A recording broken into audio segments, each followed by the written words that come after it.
the Steventown Firehouse. So this is just an informational session. There are applications for those of you who feel that you would want to serve, but many of you have a lot of questions, so they are here to answer any of the questions that you may have. So I don't know who would like to go first. Sir?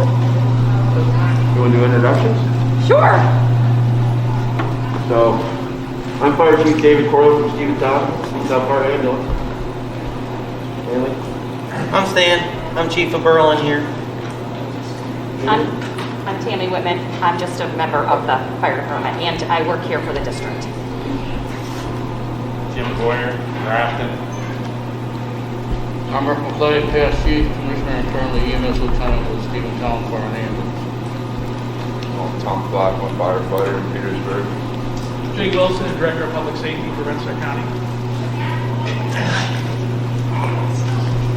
So I'm Cyril Grant. I'm past chief in Steventown. I'm current assistant chief under Chief Corlew in Steventown. And I'm a battalion coordinator for 9 fire companies up through the Taconic Valley here from all the way from Steventown to Busker.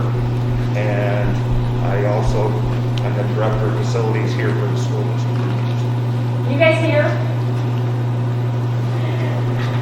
I'm Mark Murray, I'm the fire chief in Petersburg, along with Tom Flack, one of our members here. Thank you. So, if one of you want to speak about the requirements, the age limit, maybe the day that each of your firehouses meet, and what it means to serve, give them an idea of what a day in the life would be, and then you guys can ask any questions that you may have. You went first. Thanks, Mark. So, when I was in school, whenever Ms. Honsinger would mention anything, I'd forget immediately. So I just forgot everything she just said. No, so for our department, we meet every Thursday, and we have the last Thursday of the month is a meeting, and every other Thursday we do drills. And on Sundays we do our weekly truck checks. So with that said, you know, the average member in our department probably puts in around 4 to 5 hours a week. Now that's outside of state training.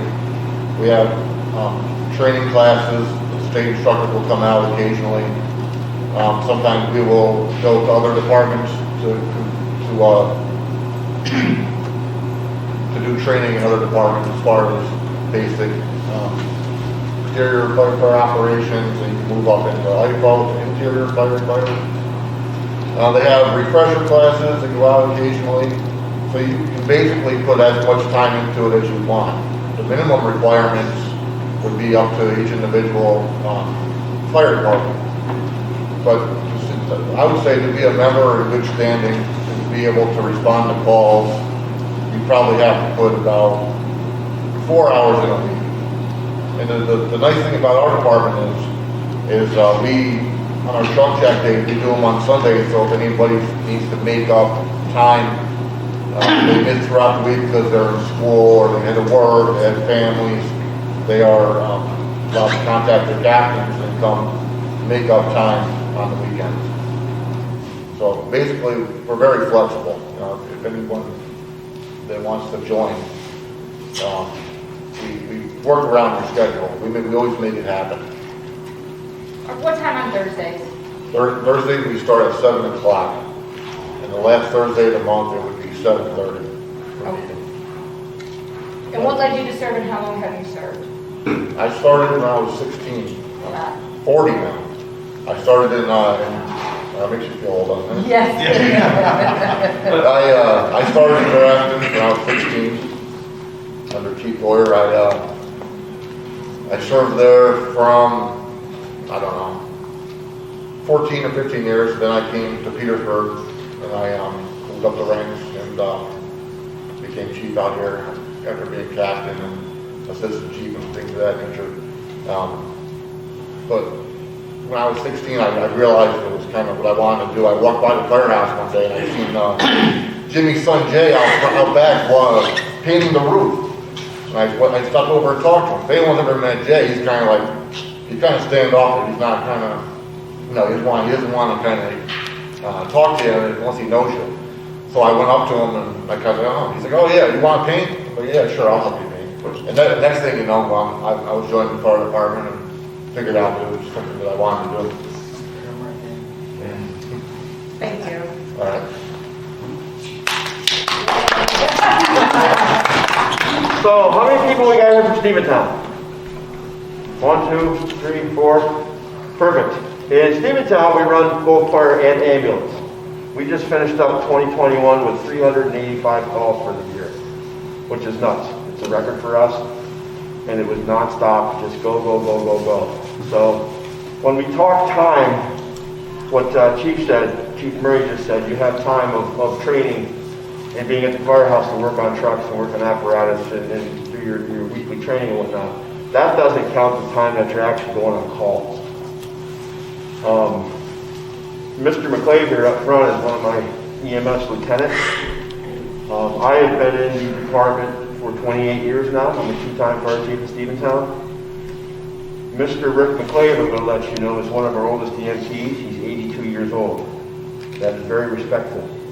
He's been in for how many years, Rick? 58 years this year. 58 years. That's nuts, isn't it? So in those 58 years, he's seen a lot. He's done a lot. He's been a part of a lot.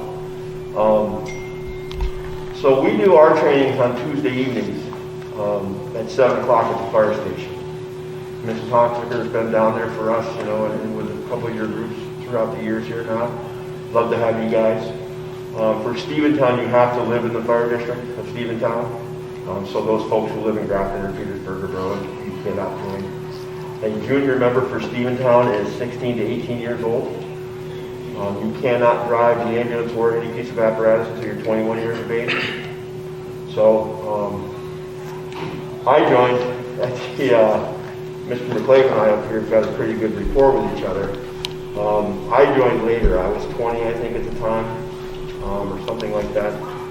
And driving through Steventown in my hopped-up car, going past Mr. McClave's house, picking up rocks on his lawn and whatnot, thinking I was all that. And one day he handed me an application and said, just stop, do something, will you? And I said, you know what, I will. And I got to tell you, it's one of the best things I've ever done in my life. I never thought that I'd, first of all, ever become a fire chief. And like Mark said, moving up through the ranks, you started as a firefighter. I was an EMT at one point, moved up to lieutenant, captain, and I became fire chief of the department, which is, it's an honor. So you do a lot of cool things along the way. You learn a lot of things. You get to meet a lot of cool people. Unfortunately, we see the good, the bad, and the ugly. You become friends with your firefighters, your EMTs. You become family. I can tell you on a few occasions, Mr. McClave and I have cried together. We have hugged each other after calls, car accident calls, people that we know have passed away. The bad things that you could possibly see, I had to do CPR on my own dad. And there's nobody in Steventown that would want there other than Rick McClave, and he was right there by my side helping. So, you see a lot of the bad things that we deal with in the fire and EMS service, but there's a lot of great things with this too. You grow as a person, you grow individually, you get to learn other people, you become family, and so those of you who are interested in joining, there's different paths that you can take in Steventown. You can become a firefighter, you can be just fire police, you can be EMS and EMT, and get into that field. We have dinners that we host. We have a spaghetti dinner coming up. We do a corned beef and cabbage dinner. So that we have fundraisers throughout the year as well that we find fun for us. And that lets us let loose a little bit and not have to be on the serious side all the time. So if you're interested, fill out an application and come see us. We'll go from there. It is fun. It's very rewarding to help somebody out and help your fellow man. I never thought I would do that. But then after 28 years, it's very rewarding to go through the community and see the places that have been on fire and you helped save, to see the people still walking that you helped to help out. So that's the good side of this job. It's very, very rewarding, you know, to be able to help your own community give back. So, thank you. Thank you.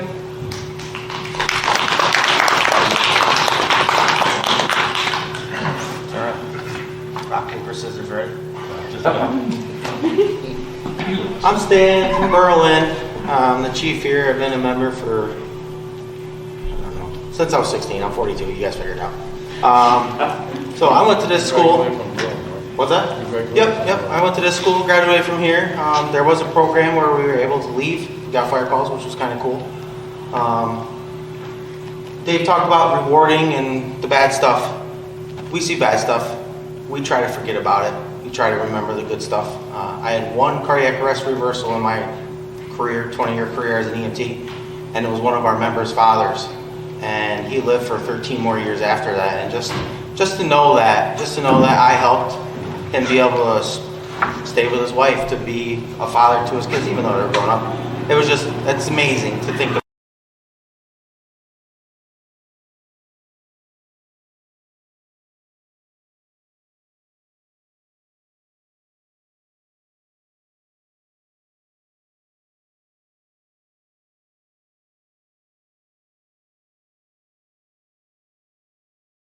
But if I want to join next year, how do I apply? Where do you live?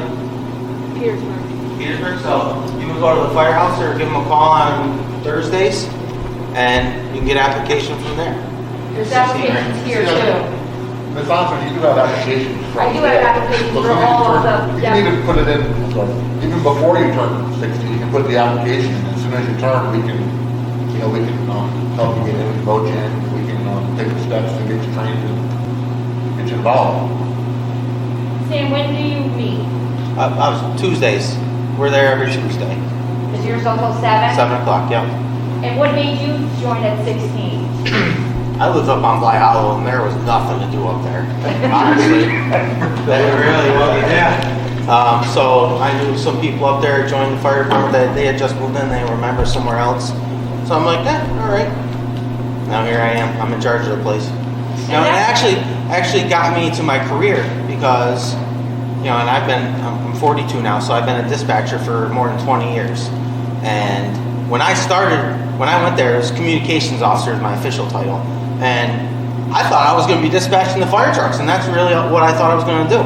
And no, I work for 911, so if you dial 911, it could be me you're talking to. And I've talked to people I know in good situations and bad, you know. So it's led me to my career. So besides Rensselaer County Fire and EMS, who else do you meet out? Everybody, state police were secondary, sheriff's department were primary, Hoosick Falls primary, Nassau PD, Skodak PD. We do Troy Fire, Troy Police, so we have minimum 7 people there a day. And as much, we listen to all those people call in on their worst days. Really, that's what people think it is. If I get a phone call from somebody, it's not say, hey Stan, how's your day? It's say, I need somebody, I need it now. All right, we'll do the best we can to help you. We hear, I get swore at, get called names. It is what it is, you know, but it is a good career. And we're hiring, so when you get older. And that was a big reason why I started this, because my first couple of years here, there was always at least 3 or 4 junior members in school. And when there were calls, they were allowed to leave. And there really was just this feeling of, you felt safer having students in school knowing that they had training that they needed. And we've kind of gotten away from that. And so that's really one of my drivers, is I would really love to have 3 or 4 of you who are members in school helping every day and serving. So, Or everyone. or all of you. Now you talk about careers, you know, I dispatch the police and fire and EMS, right? But becoming a firefighter is a good career. It pays well. Troy Fire, you have to be a paramedic, but they work 24 hours. They work a 24-hour shift and then have 3 days off. That's their rotation. Work 24 hours, off 3 days, work 24 hours, off 3 days. You could sleep all night, You could be up, I did 15 calls the other night, I put them out for. They weren't happy with me. That's their job, you know? So that's a good career. You could go and be an EMT. You know, Mohawk's always hiring. E5 is a local company that staffs a bunch of the ambulances around. Empire's out there. They make pretty good money. Become a paramedic. You know, they make pretty good money. And there's the same thing. They work 24, 36 hours straight. You know, so you could go to work for a day and a half and then be done for the week. Find something else to do. Another good rewarding opportunity for you. Other questions? Thank you. Oh, How would volunteering work with someone who wants to go to college? same as you're going to school. It's the same thing. We have Justin Hall. I don't know if you guys know him. He was here. He's a member. He's going to college now. He took the BFO class. He comes to calls. He comes to drills. He works a full-time job. You know, it's a time thing. You know, and like Mark said, you know, you're there for 5 hours a week. It is time consuming. Some of the classes, what was BFO? BFO was 79 hours. 79. So 79 hours. They're there 3 hours a night. It is free. 3 hours a night. Some Saturdays. EMT class is 175 hours. No. I want to touch on that a little bit more as well. So we're all volunteers. You know, we do this for free, and that's, you know, it's a thankless job. We don't get thanked a lot, and that's okay too. That's not why we do it. However, we all have jobs outside of what we do as volunteers. And, you know, Mark drives a truck, Cheryl works here at the school. I do software for veterinarians. I get to work from home, which is cool. But with that, when the pager goes off and we get alerted by 911, we have to drop what we're doing and we go. Now, being time consuming, some of our calls are 10 minutes, some of our calls are hours long. We've had structure fires where I've been out of work all day. You know, so as you're preparing and you're coming up through, a lot of companies that are out there will give you the respect that you're a volunteer firefighter or EMS worker. They'll let you go to calls as long as you don't abuse it. And what I mean by that is you can't just leave work and say, oh, I got a call, and then come back 6 hours later when the call actually ended 20 minutes ago. You know, just because you weren't at work. You grow and you learn your time management, basically. So I just wanted to share that with you because it's important that you respect what you're doing in the field and getting back to your own job so that you can maintain your livelihood at that job as well while you're trying to do something else. If I could touch on that a little bit. If I didn't have to go to work, I could be occupied full time with just being fire chief. I could keep busy all day for 40 hours a week. But as far as going to college and being a volunteer, say like you have plans to go to college, you're going to go, you know, to a different state or whatever, but you want to volunteer, you're just trying to figure out, oh, maybe should I do it now because I'm not going to be able to stay or whatever. But what I would tell you to do is go, be a volunteer, start getting all the training you can. Even if you get uprooted and go live in Seattle, you're going to have the basis, the groundwork, so you can go volunteer anywhere. The majority of the fire departments in the country are volunteers. So chances are, you're going to go be able to be a volunteer anywhere. Don't think you're wasting our time coming. If I'm only going to be here for another year or so, do it. You know, whatever you give us, we're grateful for it. And whatever you can go, we consider it paying it forward. You go somewhere else, be a volunteer there. You know, you remember you got your start. You know, Petersburg, Berlin. And I'm almost positive you can earn college credits when you are trained. You learn almost 7 credits, college credits for any training that you do. Well, there are some benefits. Like my wife's also a volunteer. She got 40% off an Under Armour. Thank you. That may have been the thing that decided that. I just want to talk a little bit about EMS Service. We've got all the fire companies represented here, all up and down the valley. But joining with them are ambulances. Steventown, the ambulance is part of the fire department. Berlin, Petersburg, and Grafton, the ambulance services are separate. becoming an EMT, you can start training as an EMT when you're 17, but you need to be 18 before you can take the New York State EMT test. Going back to some of the training here, the training is really, from the state level, is nationally recognized so that you can go move from state to state. EMS is a little bit different. You need to take an exam and probably some other state if you're going to have to move from one place to another. But based on your training here, if you go to college in Illinois, Alabama, whatever, and they have volunteer services, like RPI has a volunteer ambulance service just made up of students. Some of your state universities have the same thing. And they, in many cases, they provide you with quarters. In other words, room and board for the service that you provide to them at the college. As everybody has said, it can be very rewarding. There are social aspects, there are crying times, there are happy times, but for the most part it's good times because you're working with people that you absolutely trust every single day, every single hour that you're with them. Anybody have any questions? Thank you. You guys gotta have something else. I want to also say that, you know, Rick being an EMT, do any of you guys ski? You go to Jimmy Peak and ski? Anybody? Rick's also a national ski patrolman up at Jimmy. So doing one thing helps him out doing the other thing. And so that's another hobby of Rick, is skiing when he gets the chance, and he's also in the national ski patrol up there. So he uses his EMS background, obviously, in that field being a national ski patrol. So, could I be like a volunteer and like I have a college that I'm going to like 2 hours away. On like my breaks, could I like come back and still like volunteer for the Steventown Fire Department?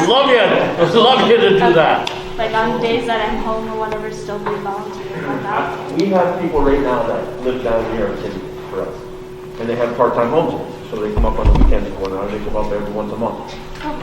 They're with us. You know, we may not see them all the time, but when we do see them, we're thankful because it's an extra body to help us out. And I don't mean just an extra body, it's like a person with knowledge, and, you know, that can really help us to guide us more. So, yeah, absolutely. Jimmy's turn. Well, these guys are all long-winded. I'm not. I'm from Grafton. I've been in for 52 years. I've been chief for 42. But to answer your question, you can start classes whenever you're ready to start them. Say you go to college and you get 10 classes done. You can start when you come back and redo them.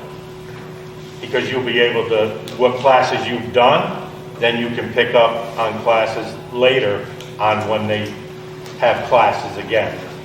So our meetings are second Wednesday at 8 o'clock. Our drills are the third Wednesday at 7 o'clock and the fourth Monday. And I know there's, what's there, 2 of you, 3 of you here from Grafton? Well, at least there's 1 here. But that's where we're at. We averaged 74 calls in the last 5 years. This year we did 92 calls. So you can do anything you want to do. Come and volunteer, come and do classes,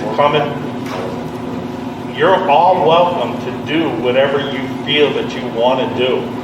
There's going to be some restrictions that you can do and can't do, but get in and see what it's all about, and then you can move up if you want to. Not everybody wants to be a fireman, EMT, but you won't know unless you try. Because it is rewarding that you can help just one person. It's worth it all. So that's my big spiel, and everything they just said, if you remember it, fine. If not, I'm sure somebody here will help you remember what they said. I guess I gotta do the ending part of this here. So, in my career, what I do for the county. I'm from Wynantskill, so just outside the city of Troy.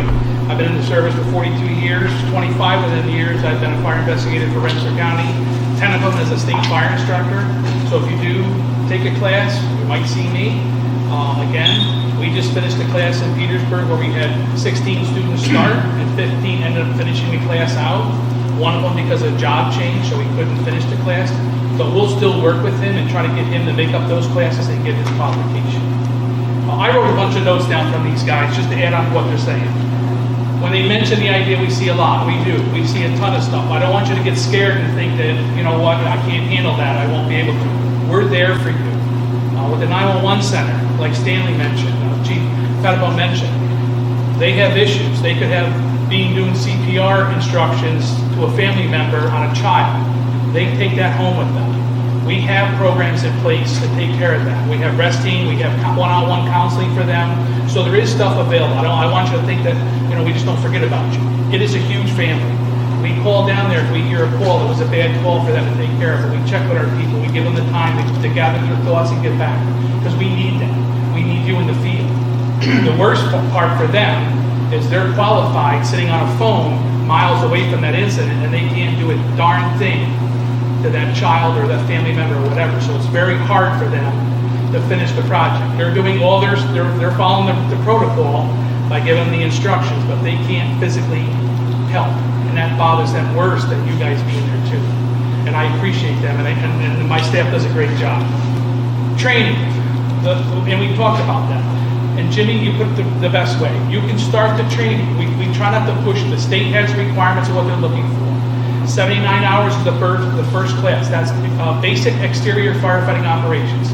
Basically, this is the ladder. This is how you put up a ladder. It's all the stuff outside of a building, but you have to understand what the guys inside that are wearing the air packs need to know and have ready for them to save them and help them. So that's the first class. The next class is 65 hours, which is interior firefighting operations.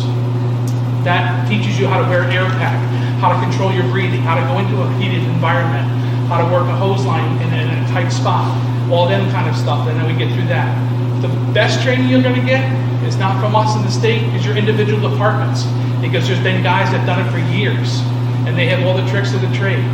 FDNY, one of the largest fire departments in the country, has a lot of tricks, and a lot of us watch what they do, and they do some stuff that we'll never see, because of the way that they deal with in New York City. Blended learning is a big part of the new training method, and what they're trying to do ever since the pandemic hit us is we're trying to change the way we're doing business. We understand that you might be still in school and have to pay for the classes. We had some issues with some of the students in our BFO class recently, because going to 9 o'clock at night, then go home, they might have some reading for us, but you also got homework. So we know that's tough. It is a hard thing, but one of our group had a group of individuals that were probably a couple years in the department, had like little study lessons on the weekend. And they got together at a firehouse and went through some of the skills together as a group, and they did some of the reading as a group, and they did it as a group. Again, it's a team effort, all right? Somebody mentioned college, and I think that's a very important thing to remember. If you are a volunteer firefighter or EMS person, there is college scholarships available to you through the fire departments, and that could help you in your future, all right? Onondaga County runs what they call a bunk-in program. So if you go to Onondaga College, there's fire departments in Onondaga that take you in. You stay there at the firehouse. They have a regular bunk-in program. You go to college, you come back, and when you come back, your fee for getting the room and board is basically volunteering for them. And we've had a couple from Rensselaer County take advantage of that. One individual just finished up from Center Brunswick. So. And also through the National Volunteer Fire Council, there's scholarships available. So if you're thinking about a scholarship in that, and you're in the fire service, it is a great way to get some money too, to help you with your college. The last thing is the laws. There is laws that protect the firefighters. If we make mistakes, there's the Good Samaritan law. There's a lot of good laws that protect the firefighters. If you get injured or someone, or these guys in their operation, so most of my staff that help us are volunteer firefighters or EMS people. Like Cyril said, he's also one of my battalion coordinators. I've got fire investigators, I've got hazmat technicians. I've got EMS people in the field, I've got fire service people in the field to support them. So we do a lot of other stuff that we have these guys, and a little extra job on top is working with me in the county, going all around the county to support the fire service. All right? Any questions on the training? I know training was one issue that someone mentioned that could be hard. Who wants to join? Yeah, what's the routine for training normally? I think Wonderful. What's like your routine for what you first do when you do training? What's the routine for training when you first join? so when you first join, basically, what do you mean the routine? As far as how many hours? Yeah, just like the kind of things that you do. So what we try to do is the layout for the training, the first class is usually a 2-night week, 2 nights. We did Monday, Wednesdays, and then we did an occasional Saturday to get the 79 hours. We are building a brand new training facility in Rensselaer County down in Wymanskill. And what we're trying to do there is come up with different ideas to support your guys because we understand you're in school. So we're trying to do stuff through the schools and try to get information through them to try to get some of the stuff out of the way. We have a lot of take-home stuff that we utilize, and you got to go back to your departments and learn some skills from home. They sign off that they taught you certain skills. We're trying to give some of that information back to them to help us get through this class. I think, Jay, part of it is that if you join the fire department, that basics exterior firefighter course is not going to be starting next week or the week after. It's only offered a few times a year.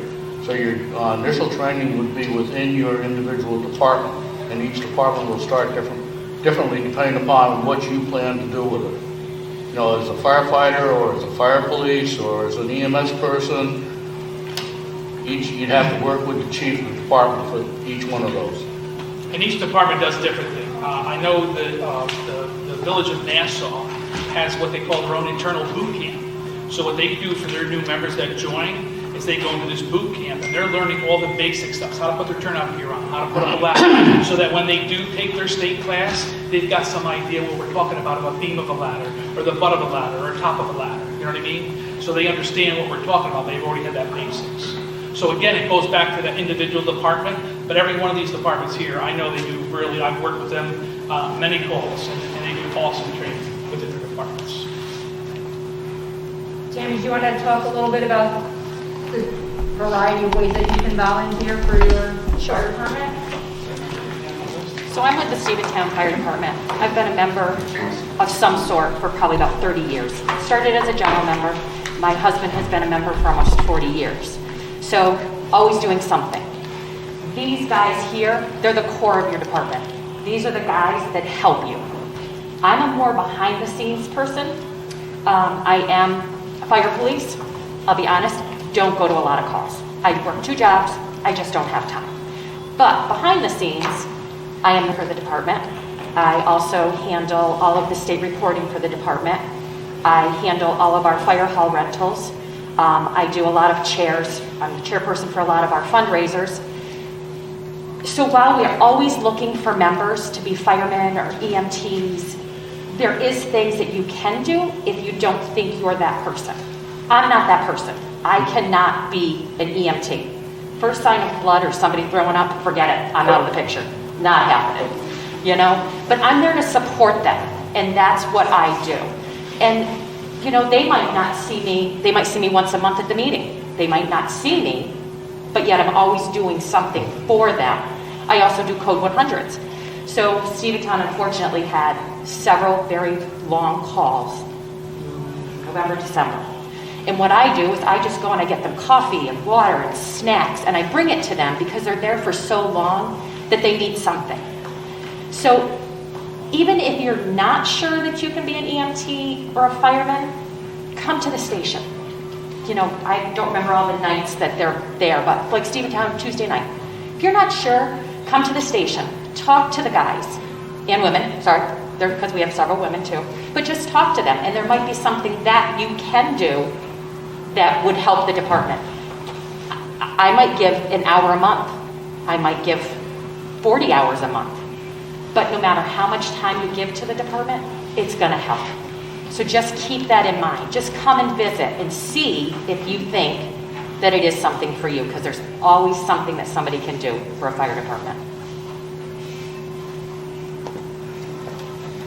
I noticed that a number of you guys said that you'd like to join.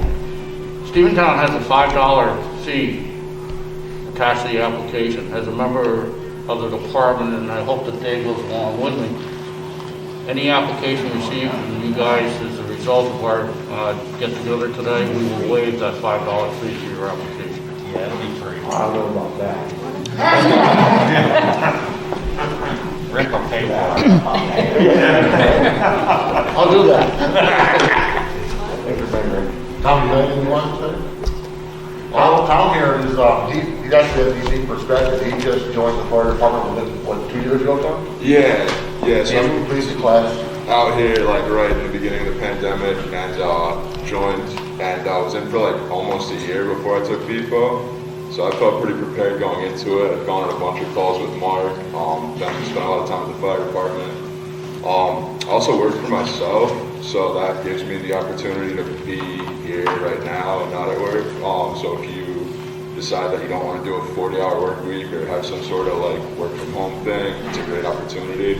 All my clients are super understanding. I'm a carpenter, so if I go to somebody's house, I'm like, I was at a call for 6 hours last night, I'm kind of tired. They're all cool with that. They understand that it's something that you're doing to help the community.